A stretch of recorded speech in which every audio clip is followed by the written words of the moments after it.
Coming to you live from the orbiting underground moon base, it's the LRRcast.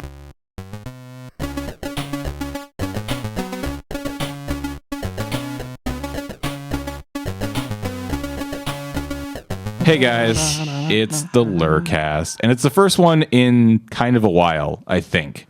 I actually think the last LRRcast that went up was the second version of the cringe cast. Cringe cast. Which a popular cringe cast. People really loved it. So we're going to keep going with that sort of format for a podcast for now. We pick a topic and talk about it. Yeah, so the topic for today, we have two topics at the request of Cam. We'll get to the second one at the end of the episode, and it's a surprise, so you'll have to wait. Cam, don't spoil anything. Spoilers. Spoilers. The first topic and the main topic today is Desert Bus. It's over. Desert Bus is Desert Bus is did we live? Are we positive we're still alive? No. I'm dead and this is hell. This could be hell. Oh, or man. limbo or heaven. I don't actually know anymore. I've been reliving the same day. So Desert Bus. It was worse after my first tour. How was Desert I'd wake Bus up and there'd be nothing. for you, Alex? It was good. It was very good. Desert Bus is a well-oiled machine now, and we finally got the space to accommodate us. Yes. That was a huge thing this year. That was a big get. The space provided by Tectoria was what it felt like this year was that we had the correct amount of space. That's exactly as true. opposed to trying to cram like 30 pounds into a 10 pound. Yeah. I won't even tell you what it was. It was a fun game. We wrapped up on the Thursday night, and then on Friday we started to move stuff back to the moon base. And I believe it was myself and I don't remember, somebody was with me when we dropped off the first batch of stuff, and it was probably the first time anybody had been in the moon base for a week. Oh no, that was me. Yeah, because it was the game. It was the game. So we walked inside. And the game was we walked into the basement, which is where we normally do Desert Bus, and my brain exploded because I was like, so cramped. How the fuck did we ever do Desert Bus down in this space? It made no sense to me. I couldn't, even knowing exactly how it had been set up the previous 3 years. It suddenly felt really, really stupid. It was so small. We had so much space this year. We had a kitchen with a fridge, and there was an actual break room. There was like a legitimate. You go downstairs. Yeah. You can actually chill out, get some food and drink.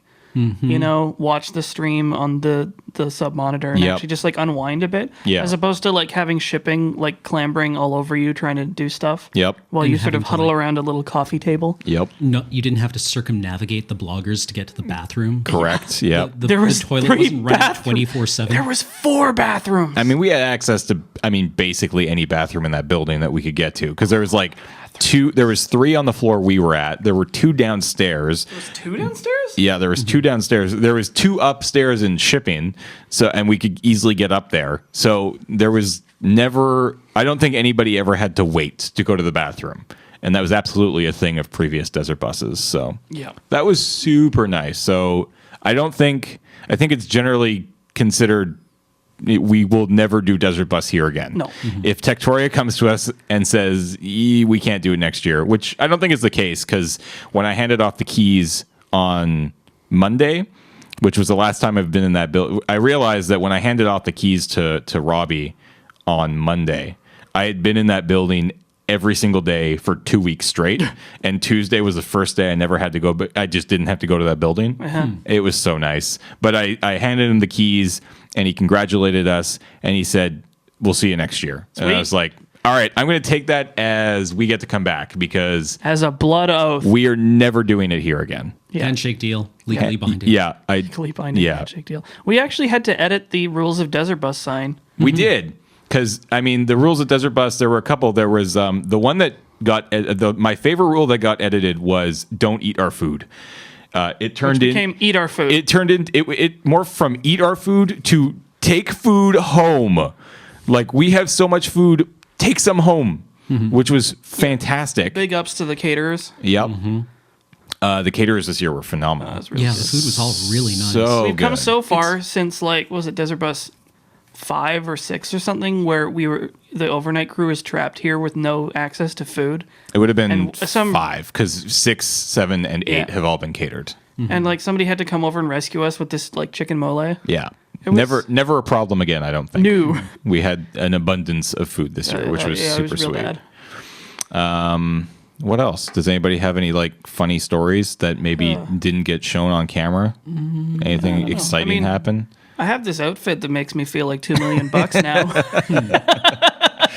Oh yeah, because you were wearing it when you hit the Yup. $1 million mark. Nice. Overwhelmingly positive associations with that garment. That's sweet. So hitting 2 million was like, well, you can watch the footage and see sort of how I felt. I did. I watched it actually I watched it yesterday. Yep. I had never seen it, and I watched it, and it made me cry. It was like, Yeah. oh, It was quite a thing.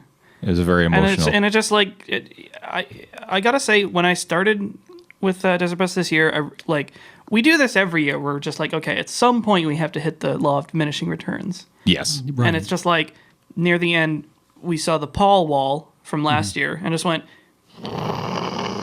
It's like, Yeah. oh, we're not even like, because I thought, okay, worst case, it's gonna be like a nail biter, and we're gonna like just hit you know, last just year. crest it. But instead, it's just like, Yep. Yep. I mean, if you look at the graph, for the first 24 hours, we were basically neck and neck Yeah. with the previous year.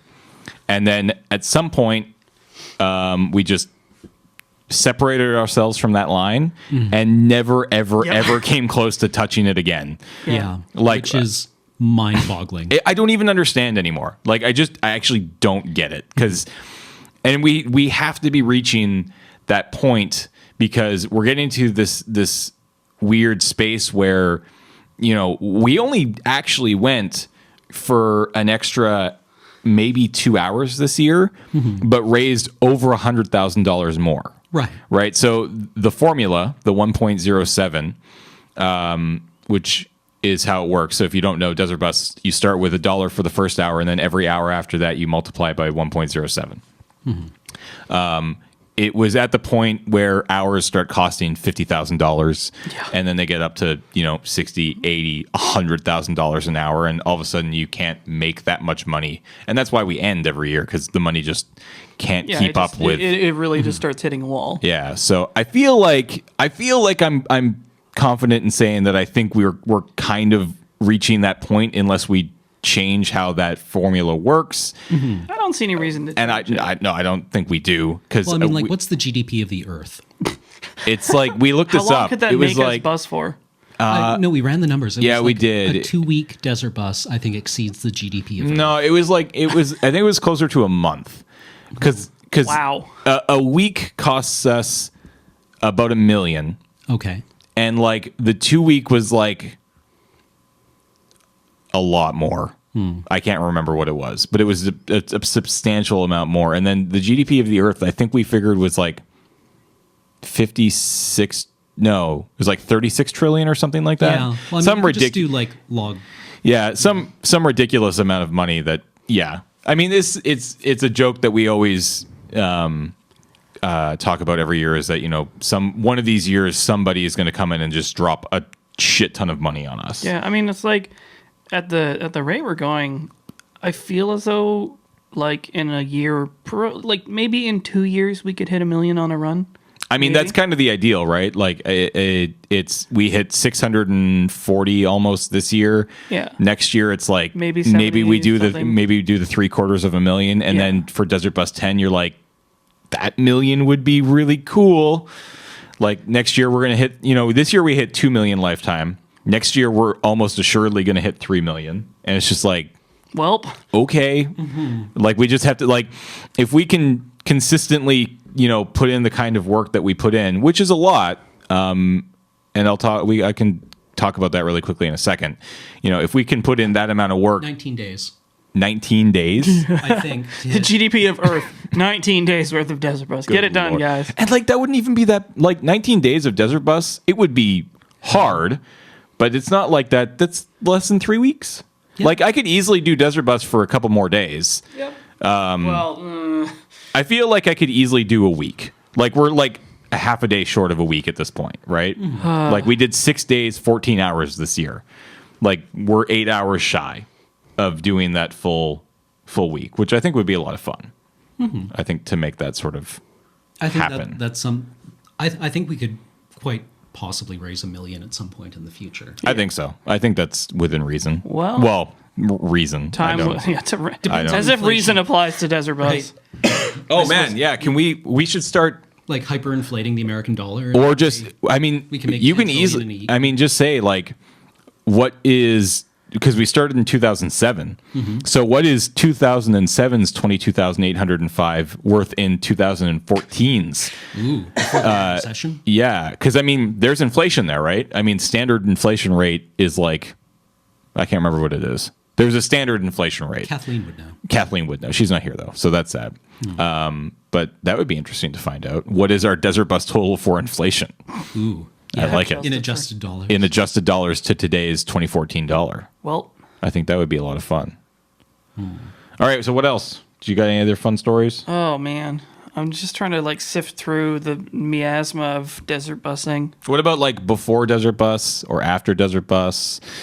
I think after Desert Bus, the experience has just been trying to come back down from doing late night shifts and readjusting my sleep schedule because I'm It's- still not getting tired until about 3 a.m.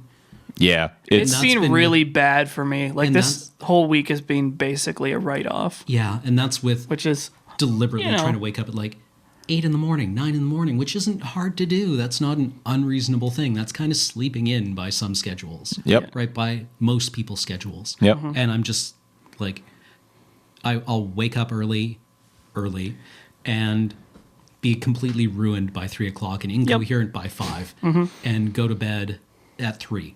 yeah. Today was I can't fall asleep. Today we're recording this on Friday, so we ended Desert Bus about a week ago. Today was the first day I didn't wake up at 4:30 in the morning, which is what time I wake up during Desert Bus because I got to be there for 6. Like me and Ashley were in every morning at 6 a.m. So we would wake up at 4:35, get ready, and head in. And today was the first day I slept through until my alarm was actually supposed to go off, and that Last was night, glorious. I, with great difficulty, forced myself to stay up till 10:30. Hit the sack, woke up like 3 times during the night, and finally slept in till about 9. Yeah, It's so disappointing to like crash out and like really feel like you're getting some hours in. You look at your watch and it's been like an hour and a half. yeah. You're just like, I hate everything forever. So if you think the real suffering takes place during Desert Bus, No, it's It's after, and it's not even just the sleep schedule too. It's like this weird, I don't know. Like I always, Vacuum? yeah, it's this weird sense, at least for me, when I'm not doing anything. I feel like I should be. Well, like 'cause you're all used- the time. Yeah, like your life during Desert Bus is you're basically either at Desert Bus or you're at home resting from desert bus. resting or like continuing to watch Desert Bus, which I try to do less than I used to. I remember. Yeah, I didn't watch very much. I remember the Desert Bus first. this year. I remember the first Desert Bus, the first couple Desert Buses. I would finish my shift and I would go home and I would just turn it on, and I was like.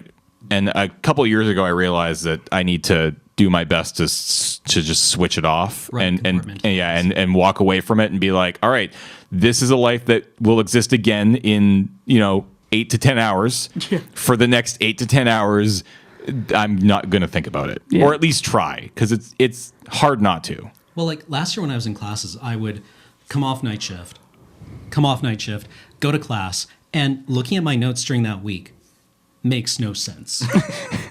They're actually just scribbles. And they stop in mid sentences because I was falling asleep. Wow. Wow. And my diagrams make no sense. They're actually a thing of like strange beauty. That's really cool. Yeah. But I mean, my hope is that I'll forget this by next year and just be like, yeah, sweet, I'll do. Oh, night yeah, no, shift I mean, again. Yeah, Zeta shift. People have Yep. compared Zero life. compared Desert Bus to childbirth. because the idea. Well, no, but you forget like the whole thing with childbirth is a mother will have her child and then she'll forget the pain that is associated with childbirth, and she'll be super stoked to do it again. And then she will, and she'll be like, "Oh yeah, Oh, right. fuck this! I remember this. This was shitty. Why am I doing this again?" And that's that. I mean, to a degree, that is Desert Bus. I can see the sort of parallel. It's maybe not on the same Why are you hurting level. yourself? Why are you hurting yourself? No, but it was good. We had it worked. It did, and I mean, which it will hopefully work better again. You know, Yeah, we always take notes, even though I fell asleep during the last meeting. I think I got the last shame ticket of Desert Bus. Yes, you think you did? 'Cause, yeah, you fell asleep just before. Was it before or during the meeting? It was both. Yeah.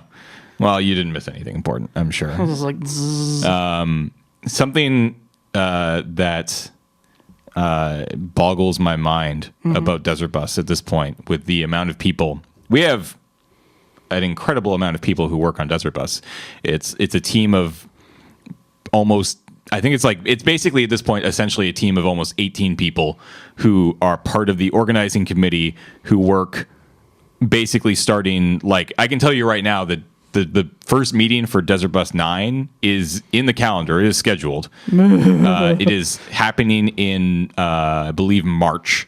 And you know, those 18 people are going to be there, and we're going to get together and we're going to start working on this. And those people are with it throughout the year. And then when Desert Bus actually starts, there's an entire other group of people who come on: the volunteers, the social media, the bloggers, the tech team, the shipping team, the site volunteers. You know, that's another 20 or 30 people that get added on. And what that leads to is an insane amount of content. Because when you think of Desert Bus, you think of the stream, right?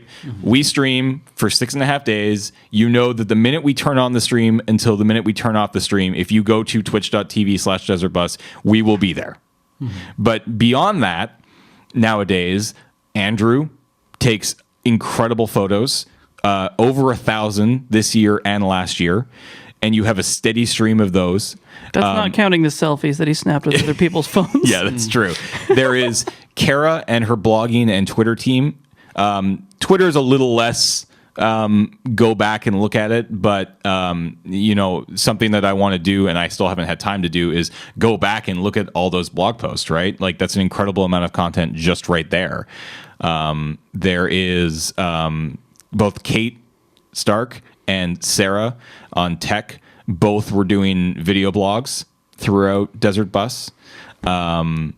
It's kind of insane just how much more to Desert Bus there is than just Desert Bus. Like, There's a lot of GIFs. You too. can, yeah. Oh my, and the GIFs, and there are so many ways to experience Desert Bus that aren't just watching the stream. And I think that's really cool. Yeah. I hope we get used as reaction images. I would like to be. That would be pretty great. There's a lot of really good ones. Yeah, it's crazy. It's impossible to keep up with. It just kind of blows my mind just knowing how much stuff is actually out there for you guys to experience Desert Bus. Just hours and hours and hours you could spend, you know. Experience. The video strike team. Oh, yeah. VST? Good God. Like, How? I do not remember some of the things that have been shown to me. It's one of those situations. Every year you will find yourself in a situation after the fact, watching a video being like, I don't remember this. And you're in it. And you're in it. And you're like, oh God, that's bad, right? That's bad, right? But I mean, what those guys, during our final thank yous, told us that basically they were done. Mm-hmm. Not done. I'm sure there's still lots of clips they'd like to get online, but they had hundreds and hundreds, if not over 1,000 clips already online for Desert Bus 8 that you can go and watch. I like that it's like cut up like that into just like discrete chunks. It's like, oh, do you remember when so and so did that? It's like, yes, you can find that now. Yep. And I mean, the different ways that we could rate. I mean, we had the Michael Lunsford's poster, which is always phenomenal. Mm-hmm. We had Andrew's photography book that he designed with last year's pictures. That was incredible. We had Featherweight, who made the Team Zeta the shirt, Which got renewed like a bunch of times. which was renewed, and it's, I believe, still for sale, at least for another day or two, which was incredibly popular and really successful, which was fantastic. So it's definitely Desert Bus is definitely big. Like, it's really big. It's kind of terrifying, it's pretty actually. real. It's pretty real. Well, yeah, and it's just really fascinating to watch it through so many different sets of eyes. Yes. Right? Like, all those people have their own unique perspective on it and their own unique way of setting it. So, yeah, you get to watch the stream and then digest it through so many other different people's guts. Yep. Weird. Ew. Guts. Bleh. Vomit. And then there was after Desert Bus, and we shot the video. The Desert Bus video. I have only faint recollections of that. I was only in it for like 3 seconds. Yeah, I mean, everybody was only in it for a half a second, and I think I only witnessed maybe 2 or 3 of those shots actually filmed because I was busy carting stuff back and forth between. I was here not and there for that party. Dilliam, but yeah, it turned out really, really well. My favorite comment on YouTube was somebody basically just calling us out as ripping off Too Many Cooks and doing it really half-assed. And I'm like, what? That's not even... I mean, we didn't try to... That was inspired, I think, in part by Too Many Cooks, because we saw that and realized that it would be... Like, that's a really great... Like, here's how this video works. There's very rarely an idea until basically the day of. And this year we had an idea sort of going in for what it was going to be. But we need to figure out a way for a video to exist that can incorporate almost 50 fucking people. So how do we do that without spending the entire weekend filming with people who are exhausted, with people who want to do nothing but just relax and hang out with people and eat food and just be themselves and not on camera, when we still have to clean up the freaking moon, the lunar module, when we still have to set up the old moon base so we don't come back to a mess. And it's just like, relax, enjoy it. It's an original song too. Did you miss that part? It's Maybe not just somebody because- saying Too Many Cooks over and over again. James, you know what it was? We used the same font. It's true. We did use the same right. font. That's what they went for. Because, like, yeah, it's like we went for more just like this straight up, sitcom parody Yeah. rather than, Too Many Cooks, which parodied everything and a few Yes. things that don't exist. And it was brilliant. And then it just sort of like twisted in on itself. I love that video so reminds me much. a lot It's very of, good. Rejected. Yeah. Yeah, actually, yeah. Yeah. It just like starts coming apart at the seams and then like smushes back together in this horrible monstrosity. And then it gets weirder. Yeah. Very, very weird. Yeah. So I don't know. Do you guys have anything else? I mean, I had briefly had a thought, and then it just went away. it went away. Like a fart in the Now it's- wind. Yeah, now it's gone, and I don't remember Desert Bus. Yep. I really don't. Somebody tweeted at me that that it was like they had been gaslighted by the VST. Right? I saw that. Yeah. Yeah. And I'm like, that's about right. Yep. You're just like, no, I don't remember that. It's like, well, you were there. We have you What on are you? video. What are you, crazy or something? It is something that exists in my mind for 2 weeks a year. And I mean, leading up to it, obviously, there's the organization, but it's not real at that point. Like, Desert Bus doesn't exist. Yeah. It's just a thought. It's a concept. It's an idea that theoretically, in 3 months, in 2 months, in 1 week, And then it just in tomorrow, suddenly we're going coalesces. to execute, and then it happens, and then just as quickly as it happens, it's over.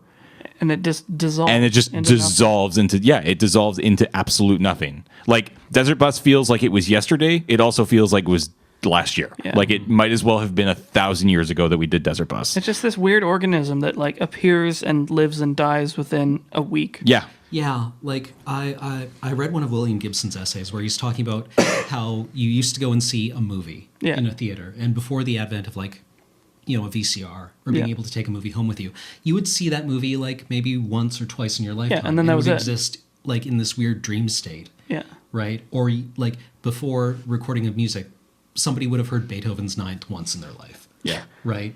Maybe the only time it was performed Yep. anywhere.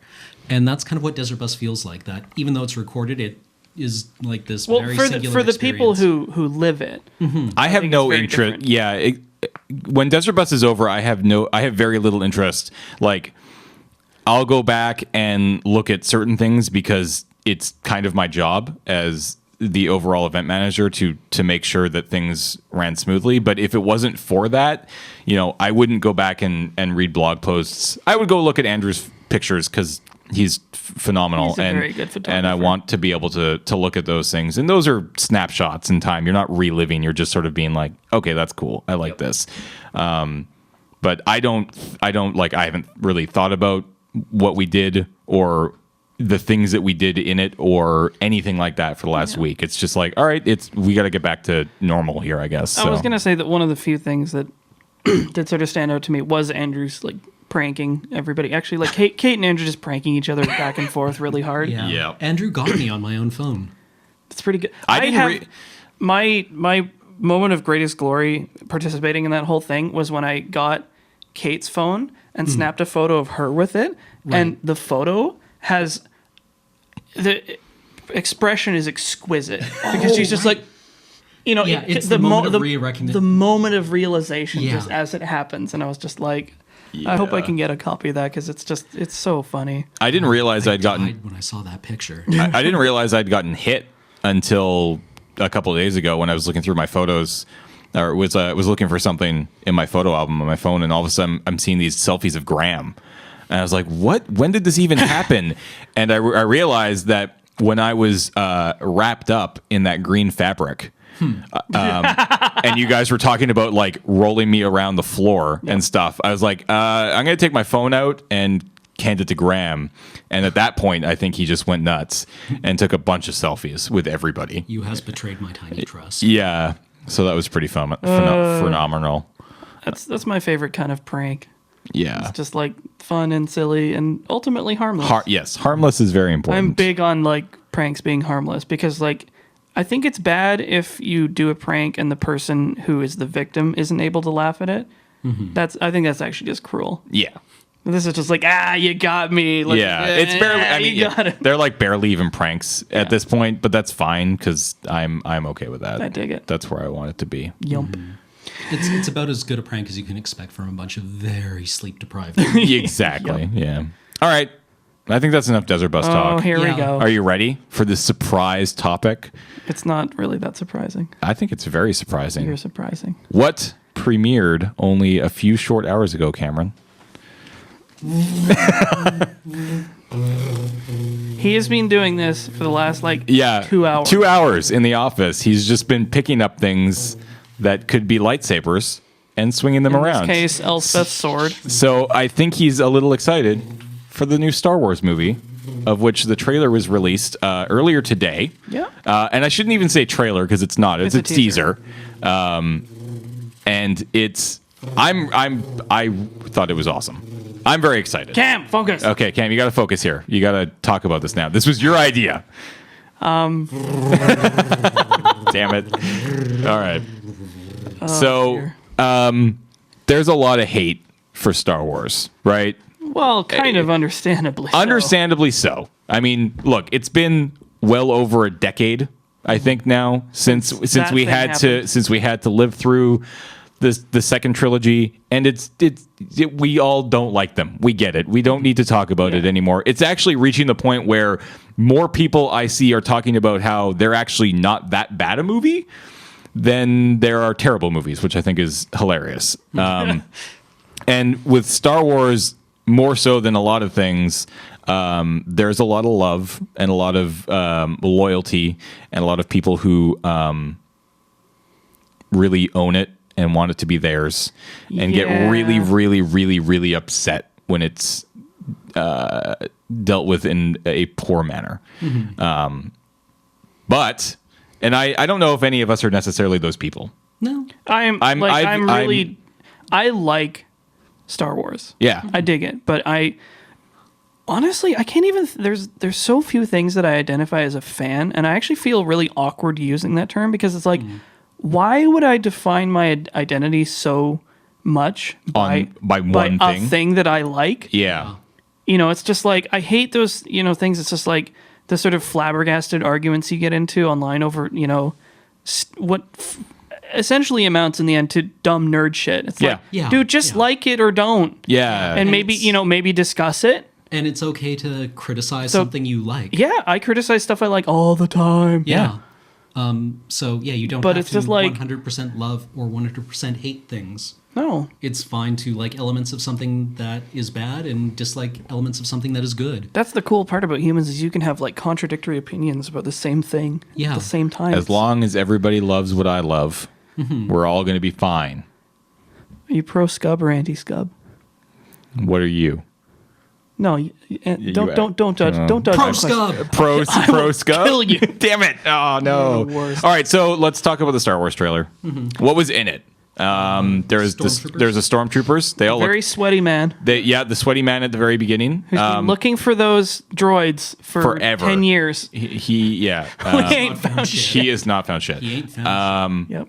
because it's a black man. Almost 100% positive that the voiceover on that trailer is Benedict Cumberbatch.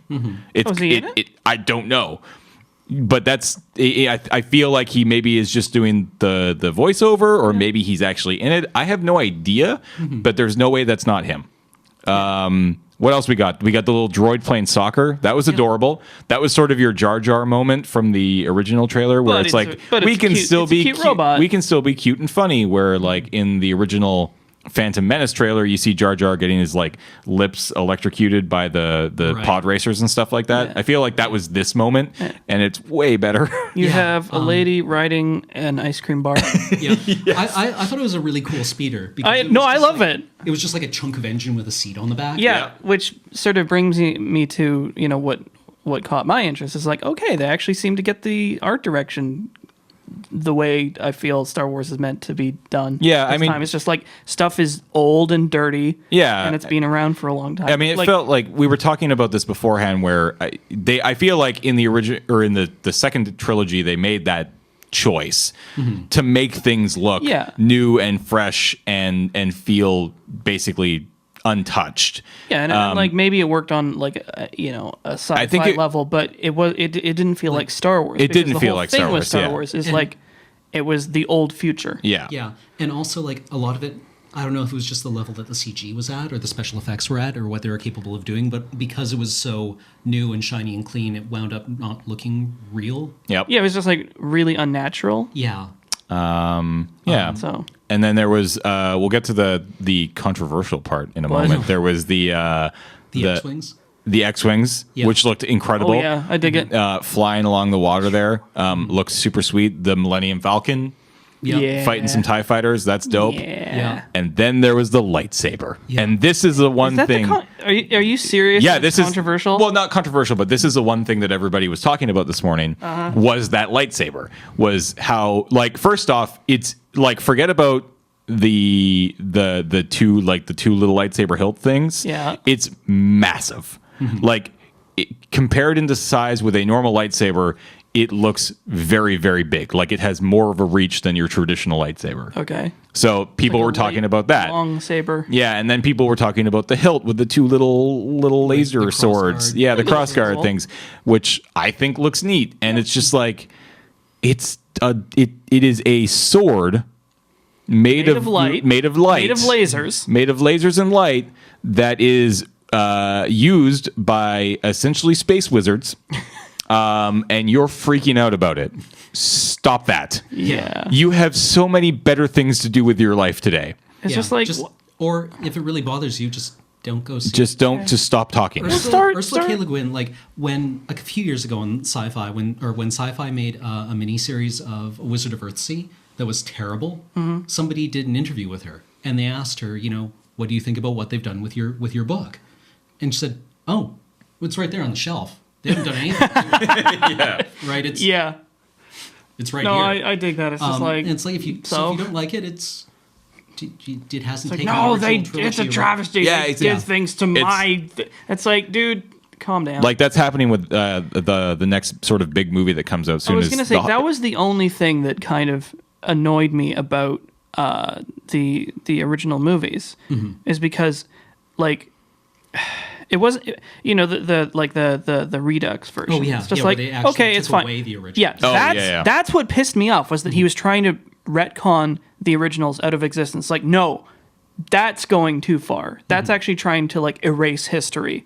You know? Well, I mean, and that's not they okay. It's don't like, just give us belong both to you. so we can pick. Yeah. Yeah, I've never really understood that. I mean, maybe it makes me kind of sad to think maybe I've never had that kind of connection with a piece of fiction or a world that's been created by somebody else that I care so deeply that I get so angry when they change it. Because as I was going to say, the next big movie that comes out soon is The Hobbit. And people fucking hate these movies because they're just so far removed from the book.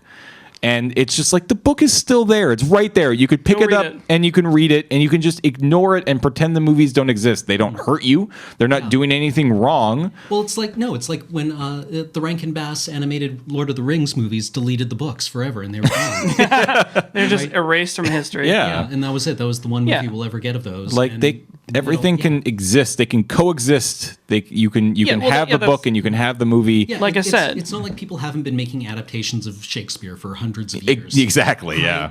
Yeah, so it's like a situation would be like, if they did make that animated feature and then decided to burn all the Tolkien books, that would be problematic. That would be a little weird. That would be a problem. It's just like, If your plan is to create something that And then- made from something that exists, and then you want to get rid of that original work, then yeah, okay, we no, need that to talk.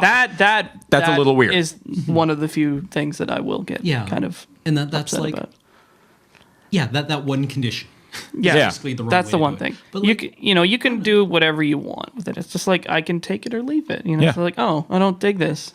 I'm not down. Whatever. I'll just go back and watch the originals. Yeah. Anyway, trailer looks rad. Trailer It does look rad. cool. I'm still leaving my expectations at almost like nothing. Oh yeah, But looks kind of. I mean, I try to do that for most movies these days. Like, Like Disney has been a totally competent steward of other people's IP. yep. Like, if I get a new Star Wars movie that is basically on par with the Avengers, Oh man.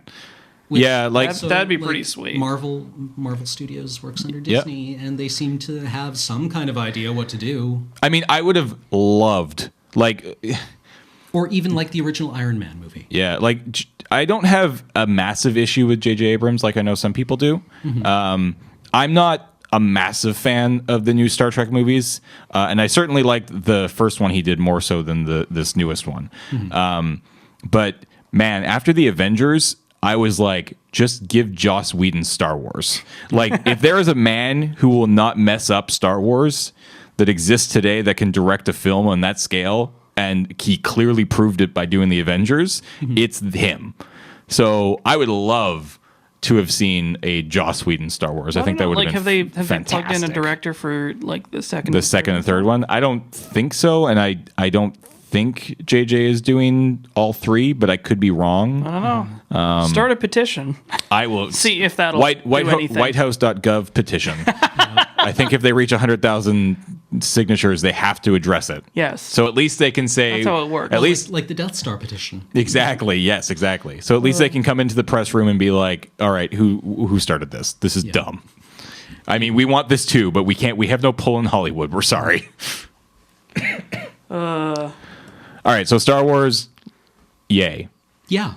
For me, It's not Star like Wars. I wasn't going to go see it. no, exactly. Like the trailer could have been 88 seconds of like Jar Jar, and I still would probably just go see it. Well, I saw episode 1. I stood in line Yep. and saw it first day. Episode 2, I think I saw like a couple of days later. And episode 3, I saw after it had been in theaters for about a month, and a friend took me. Mm-hmm. So like I got burnt on those. Yep. But now my enthusiasm is back up. Like I've recharged my bar. Yep. And man, how excited are getting like ready to blow it again, like forget us, forget the 30-year-old demographic, the 40-year-olds who grew up with it, the 40 and 50-year-olds who actually saw the originals in theaters and stuff like that. Like how excited are you if you're an 8-year-old right now? Yeah. Like new Star Wars, like you know what Star Wars is probably. You're 8, 9, 10 years old and you get to go see a Star Wars movie in the theater. I remember that. I remember going to see the Phantom Menace in theater, and I was so freaking excited because I got to see a new Star Wars movie in theater. Yeah. Like that was a great experience. That's gonna be really interesting for kids who watch the new movies and then possibly make their way back to the originals. Yeah. You know, Like I know people who are like 20, 21 years old right now who saw The Phantom Menace as their first experience with Star Wars in the Yeah. theaters. Yeah. And they love that movie. They haven't really gone back to revisit it, but they No. have really positive memories of it. Yeah. In general, from what I know, that's anecdotal. Yeah. But like, Yeah. people love Star Wars, and I love Star Wars, and oh God, here he goes again. And with that, we're going to call it on this episode of the LRRcast. Star Wars cast. The Star Wars LRRcast / Desert Bus cast. I hope you guys enjoyed it. You can see there was only 3 of us today. We're going to probably do another episode focused on Desert Bus. And maybe we'll let them know that we talked about Star Wars for like 15 minutes as well, so maybe they can weigh in. Although at this point, I feel like I kind of want to do an episode on fandom. And Ooh, yes, Yeah. please. Yeah. Yes, and please. just like, yeah, actually, I would love to talk about like have an episode where we each talk about the fandom. Yep. Yeah, I have some thoughts Yeah. about fandom. So I think that is definitely an episode of the LRRcast that you can look forward to in the future. But for now, thank you guys for watching, and we will see you in a couple weeks. Da, da, da, da, da, da.